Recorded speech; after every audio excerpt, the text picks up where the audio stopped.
Hi guys, welcome to 2023. 20 amazing, super dope, super fun year. Oh, speaking of fun, just wait, I promise it's fun. Today, we're gonna talk about cameras.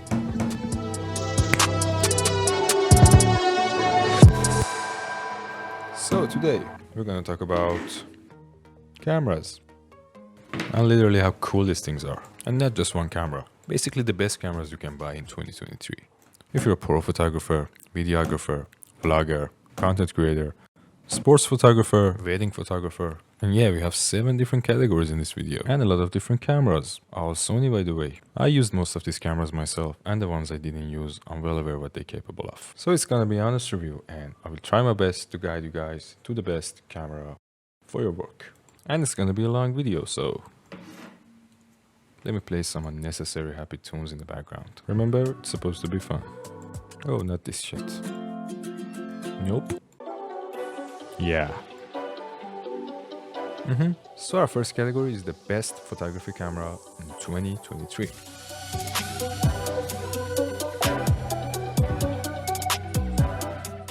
And in my opinion, it's the A7R5, which comes out almost 2 months ago. And dude, it's crazy. It's literally everything you need for photography. I used the previous model, which is the A7R4, as my main photography camera for a long time, and it's a beast. And the A7R5 has the same 61 megapixel sensor as the A7R4, which is an amazing sensor, but so many other things changed. For example, now it has crazy autofocus. It's actually AI autofocus, which is way better than A7R4, and poor A7R4 was already great.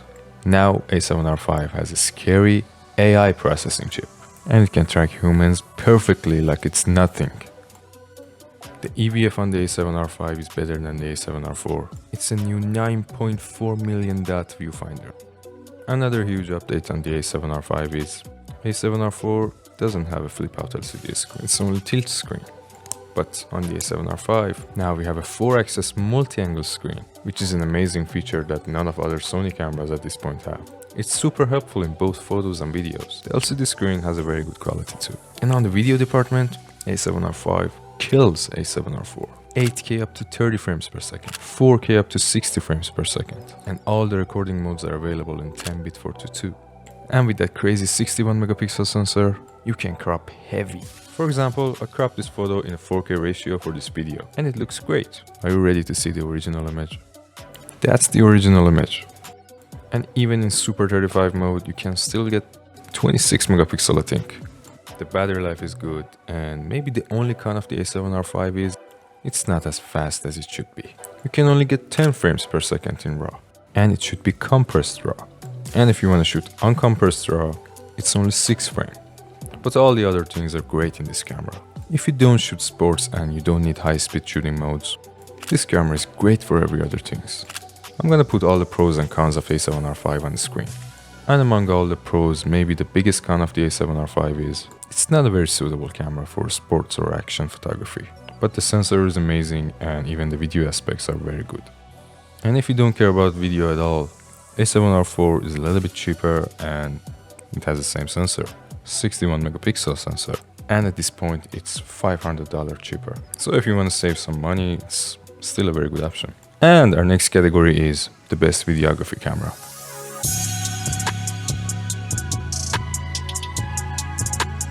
And even after 2 years, still gonna be Sony A7S III, which I'm filming this video on it now. I'm gonna show it to you right now very quickly.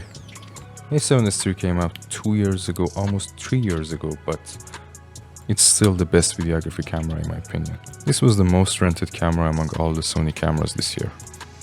It can shoot 4K up to 120 frames per second without a crop. Very small crop.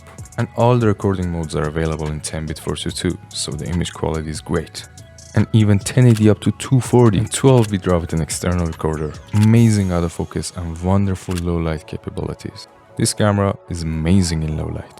It's definitely the low light king, no doubt. It has a dual native ISO at 12,800. So if you want to go that far, no worries. It's definitely the best choice for that. And even after 2 years, still unbeatable by any other brands. This camera dynamic range is amazing too. It's very close to cinema cameras. Actually, the FX6, one of Sony's best cinema cameras, has the same sensor as the A7S III. It's that good. In-body stabilization is good. LCD screen is very good. Even you have a very high quality EVF. And you can take 12 megapixel photos. They keep the megapixel down for better low light performance. And I have to say, this is a video first camera, so they're not very focused on photo features. But even the 12 megapixel is not bad at all. It's great for social medias. And you will not have overheating issues with this camera. Not in 4K 60, not in 4K 120, and literally you can't go wrong with A7S III. And even after 2 years, I think this is still the best videography camera. So we have a lot of pros, and I think most of you guys agree with me that A7S III is the best videography camera at this point. Even the 12 megapixel is not a big con, but I wish it has anamorphic mode or internal NDs. But it's a full frame camera with a lot of capabilities, so it's not cheap. At this point it's $3,500. But recently Sony released the budget version of this camera, which is the Sony FX30. And I think Sony FX30 is the best budget videography camera at this point. It's the half of the price of the A7S III, but the specs are very close, and even the quality is very close. The list of the features are very long too, such as 4K up to 120, 1080 up to 240, all 10-bit 422, 12-bit RAW with an external recorder, good low light performance. It's not as good as A7S III's full frame sensor, but still very good. It's 26 megapixel and it's only $1,800, but it's an APS-C camera, so you're gonna get that 1.5 time crop in compared to full frame. But in 4K 120, you're gonna get even more crop. And as you can see, there's no EVF on this camera. But it has some super helpful features, like you can import LUTs when you're shooting log, and you will be able to see the final grading on your camera. Also, you have an XLR handle, tally light, and cageless design. And A7S III doesn't have any of these features. So if A7S III is a little bit pricey for you, FX30 is the best bang for the buck in videography. It has so many pros, even the features that A7S III doesn't have, and all the cons are about the APS-C sensor. Our next category is the best vlogging and content creating camera in 2023. And in my opinion, it's the ZV-E10, which came out in 2021. Well, Sony released two cameras exclusively for vloggers and content creators, ZV-1 and ZV-E10. But in ZV-1, you can change the lens, so I can't take that camera serious. With ZV-E10, it's great. It's an interchangeable lens camera with an APS-C sensor, with a super affordable $700 price. But the question is, so what do we want in a camera that we're gonna use as a vlogging camera? A flip LCD screen, lightweight, built-in mic, spoiler alert, it has them all. So what else? Great stabilization, good autofocus, eye and face autofocus, which is a crucial feature when you're gonna film by yourself. So it's a big W for ZV-E10. Good quality 4K, 120 in 1080, so you will be able to get that cinematic slow motions. And with all that being said, it's a great camera for vlogging and content creating. And if we had to mention some downsides of this camera, rolling shutter is terrible, low light is not that great, and the battery life is not as good as Sony's full frame cameras. But at the end, it's a great camera with a lot of features, very affordable price, and it's very good if you want to start YouTube. Even if you want to start videography and you don't have a big budget, ZV-E10 is a good option for that too. You can get a couple of nice lenses for it and it will be great. And Sony has a lot of good APS-C lenses, so you're gonna get an interchangeable lens camera with good quality 4K, 120 in 1080, built-in mic for $700. And now to the next category, which is the best bang for the buck camera in 2023. And in my opinion, it's the A7 IV. It came out at the end of the 2021, a 33 megapixel full frame camera. I use this camera a lot because it's a true hybrid camera. It has a 33 megapixel sensor, which is the sweet spot among all the Sony cameras, I think. And it has the same processor as the $6,000 camera Sony A1. So with that great processor, I never had problem with autofocus, not in photo, not in video, not at all. It's really one of the best features of the A7 IV. I took thousands of photos with this. I shot a commercial on it. And recently I even shot a short film on this camera entirely, and it turned out great. It can shoot 4K up to 60 frames per second, which is oversampled from 7K, so it's very high quality, very sharp, so much detail. You have 40 to 10-bit in all the recording modes, so the color grading is very enjoyable on this camera. Very good low light performance. After A7S III, this camera is the best low light performer. It has a dual native ISO in 3200. The dynamic range is very close to the A7S III. It has 12.8 stops of dynamic range, which is really amazing. This camera is the best option if you want to shoot photos and videos on one affordable body, and it's only $2,500. And 33 megapixel is amazing for photos. Most of the time you don't need that 61 megapixel on the A7R5 and A7R4. If you don't want to crop heavy, 33 megapixel is more than enough. And on the video side, if you don't need 4K 120 super slow motion, 4K 60 on this camera is very good, but it has a little crop. Still very useful. The same flip out LCD screen. And maybe the EVF is not as good as the A7S III. Oh, it's definitely not as good as the A7S III. Honestly, I never used it. And the rolling shutter is bad if you want to go fast, crazy fast. A7S III, FX6, FX3, FX30, they're all better than this. Overheating is not a big issue on this camera. It will get hot, but it's not gonna turn off. And the 4K out of this camera is slightly better than the A7S III because of that downsampling from 7K. So if you want to shoot photos as much as videos and A7R5 is a little bit too pricey for you, A7 IV is the best bang for the buck. The biggest downside of the A7 IV in video is the rolling shutter, and in photo is the low quality EVF and same as slow shooting mode as the A7R4 and 5. Still, only 6 frames in uncompressed RAW, but we have a lot of pros. So, if you want the best features of the A7S III, best features of the A7R5 combined in one body, our next category is the best all-in-one camera. And it's gonna be Sony A1. It came out in 2021, but it's the best of a lot of things. In our first category, I told you A7R5 is amazing for photography, but not for sports photography. The Sony A1 is the best camera for sports photography too. Why? Because it has a stack sensor. Actually, the biggest feature of the Sony A1 compared to all other Sony cameras is that stack sensor. It's truly an incredible sensor. It's crazy high quality, crazy high speed. Also, it's 50 megapixel.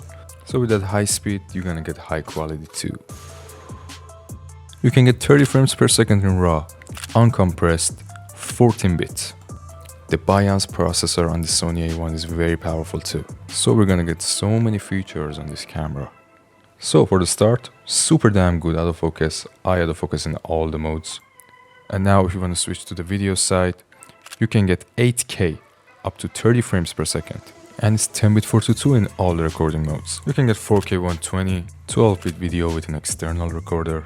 And one of the other benefits of this stack sensor is there's no rolling shutter. Basically, it's amazing for photos, it's amazing for videos, it's amazing for sports photography. Also, it has a very good tracking autofocus in both photos and videos for humans and animals. Also amazing for cinematography, and of course, it's crazy expensive. But you don't need a second camera because Sony A1 covers it all. And maybe the only con of the A1 is it's so expensive.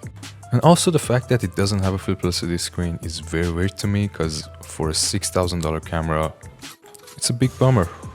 But the overheating has been fully taken care of. Even in 8K, it doesn't overheat at all. EVF is pretty good too. Honestly, I don't have a Sony A1 here. I only used it once. I rented it for a day just because I had a 50% discount. And it was amazing. It's really great to have all the features in the world in just one camera. Still, so expensive.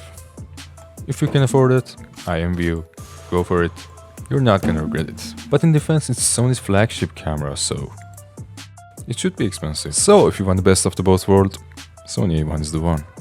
And among all the pros of this camera, the cons are very weird. No flip out LCD screen, expensive price. And another extra category, which is the best wedding camera in 2023. And usually for weddings, you don't have one camera, you need at least 2 cameras. One for photos and one for video. So our next category is gonna be the best wedding combo. If you're on a budget, A7 IV and A7S III is a great combo. But if you're not on a budget, the best of the photos, A7R5, and the best of the videos, A7S III, gonna be the best wedding combo. 60 megapixel, crazy autofocus, 8K on the A7R5, 4K 120, amazing low light performance on the A7S III. And in that way, you have all the features. Because usually in weddings, you're gonna need them all. You're gonna need that high megapixel if you don't have a telephoto lens. With 61 megapixel, you can crop heavy on every single one of the guests. You're gonna need that 4K 120 for the special moments. You're gonna need that amazing low light performance because you can't always lit the scene. You're gonna need a good autofocus. Both of these cameras are amazing at this department. And because both of these cameras are 10-bit 422, you can match them easily. So these two can cover it all perfectly. And Matt Johnson, one of the great wedding shooters on YouTube, used both of these cameras in weddings. So if you want to know more about shooting weddings, check out this channel. I use the A7S III for my video focus projects because it's literally an internal ND away from being a true cinema camera. And A7R4 for my photo focus. But if I didn't have this camera at this point, A7R5 is a better choice. And if I need to shoot photos and videos at the same time, A7IV is the best. Also, it's great for traveling too. So that's it, guys. Hope you all enjoyed the video and wish the video was helpful for you. I tried my best to mention all the pros and cons of these cameras. I'm not sponsored by Sony. This video is not sponsored by Sony. I just love the products. I think they're doing an amazing job. If you had better experience with any other cameras, any other brands, comment down below and tell us about that camera. That's it. See you guys in the next video.